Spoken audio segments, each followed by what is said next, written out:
Hi, I'm Gerald Moore, and I'm going to talk to you today about how to make your own charcoal from sticks that you've gathered.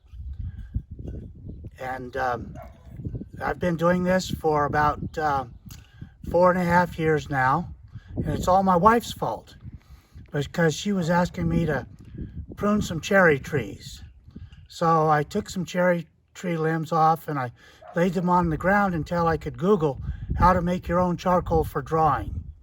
And then once I did that, I started gathering sticks to make my own charcoal, and I've continued to do that even to today. I'm always gathering something new, or maybe I found some sticks that I really like and I gather them up from time to time to repeat because I really like the type of charcoal that they make.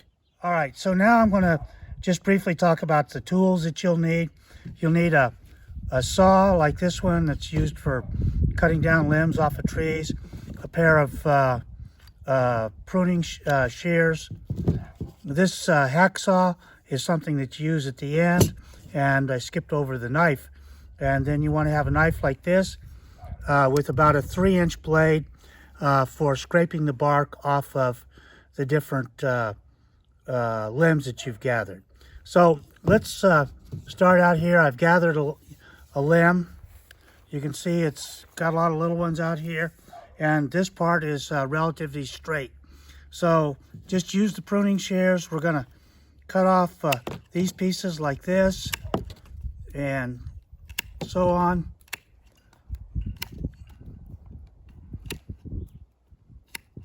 Onto here, I think we'll quit about right there. So the way I size them is I just use the width of my hand as a measuring tool and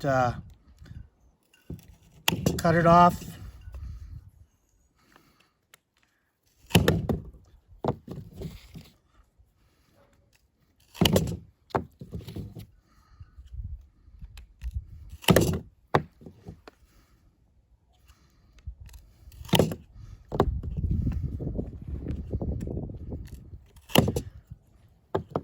Now, if you can get wood that's fairly green like this is, these will cut real good, and it's also the best time to scrape the bark off them because you have to get the bark off of them and to make your charcoal, and then you have to let it dry. So something green like this, it'll probably take about 3 to 6 months to dry.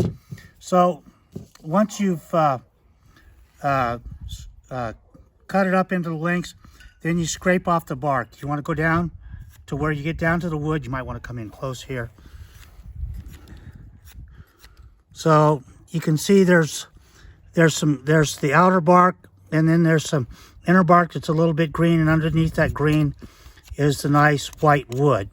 So I'm going to just do this one, and then we'll move on to the next step here. Wait a minute. All right. After I've done the end there, it makes it easy just to go scrape up and down pretty quick, especially if you have bark like this. It's not very thick, it's green, and it comes off relatively easy. You just turn it around and do the other end the same way. And if you're a Boy Scout or you go camping a lot with your family, you can gather up these shavings and dry them out, and they'll make good kindling for your campfires. All right. So we're going to do that to all of these sticks. I'll do that today because I don't want the bark to dry out. And then we move over to this dry piece of wood. Again, I'm just going to mark it in lengths with the saw. I'll make a cut here, and I'll make one here because it's got a kink in it, so we'll make one here. And one up here. You have to kind of judge this. It used to be when I first started out, if I would try to save every last piece of the wood, but I've gotten to the point now where I just, like this section right here, from here to about here, it's got some where other limbs came out, and they can be difficult to cut through. So I've just gotten where I waste them and cut like there. And then up here be another one. And here's one. And we'll make one right here. And then let's see. One here.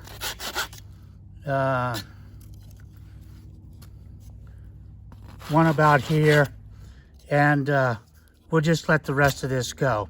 So what I would do is I'd put it on a stable surface, and then after I've marked it, I just begin to cut it up into its length, like so.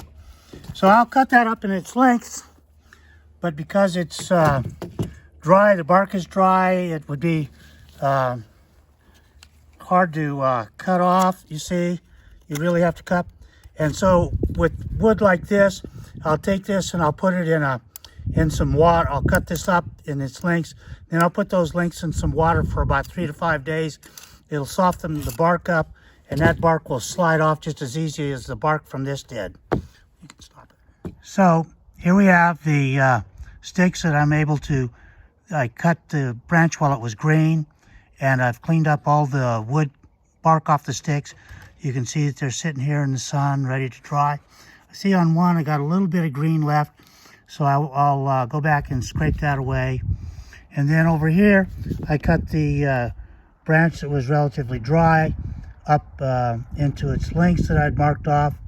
And what I'll do is I'll put it in a jar of water and allow it to soak for about 3 to 5 days, and then I'll take the bark off of it also.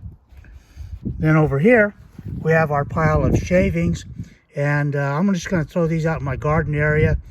If your parents have a compost pile, you might want to put them in the compost pile. Or like I said, you could let them dry out and use the shavings to help you start a campfire. In this clip, we're going to talk about wrapping the sticks, the dried sticks, for cooking on the barbecue. So get yourself some heavy-duty aluminum foil. This is the Walmart brand. This box really looks ugly because it sits outside on my porch, you know, where I typically do all of this work. And you don't need to use your mom's expensive Reynolds heavy-duty aluminum foil. So what I'm going to do is I'm going to tear off 4 sheets, make about 4 squares here, like so. Oops. Lost the end there.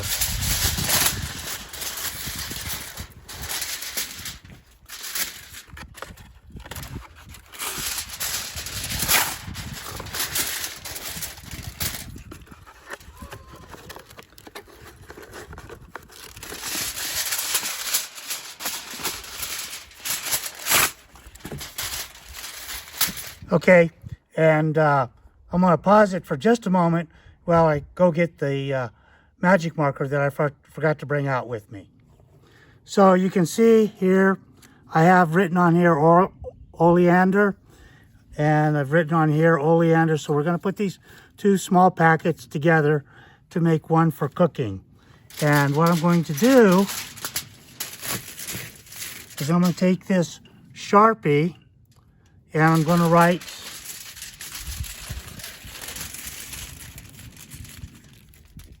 oleander on here.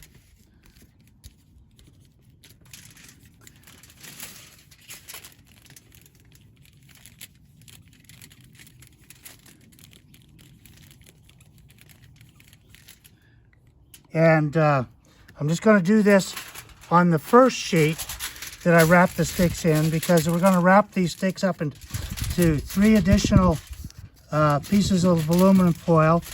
And because it's going to be wrapped inside the aluminum foil, that Sharpie will remain. So when we unwrap it, we know what was in this package. So first time we wrap it this way, kind of fold that over. And the reason you're able to make charcoal for drawing is because, oops, let me do this, is because it, the wrapping keeps the air from getting in there. Because if air gets in there, then it becomes like, it's like feeding it oxygen, and it will burn in there. But this way, we keep the air from getting in there, and we'll end up with charcoal. That's how come you're able to make charcoal. Okay, so the next time, the first time we went this way, this time we're going to go diagonally across the sheet of tin foil.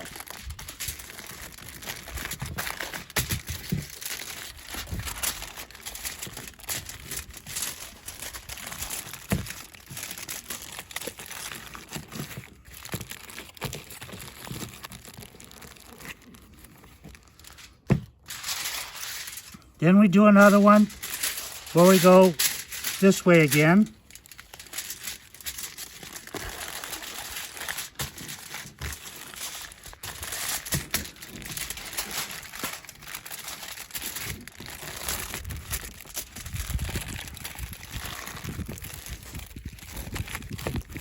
I like to fold it over here at the end like that because it just helps to find the end, makes finding the end easier when we get ready to unwrap. Excuse me. And see, I'm barbecuing this afternoon, so that's why I'm doing this. I'm going to be cooking up some chicken and a potato, and then we'll have supper here later on this evening. Okay, so that's a packet of oleander. If you want, you can mark it as such on the outside, but the outside won't make much difference once it's cooked. But there we is, oleander wrapped up, ready for cooking.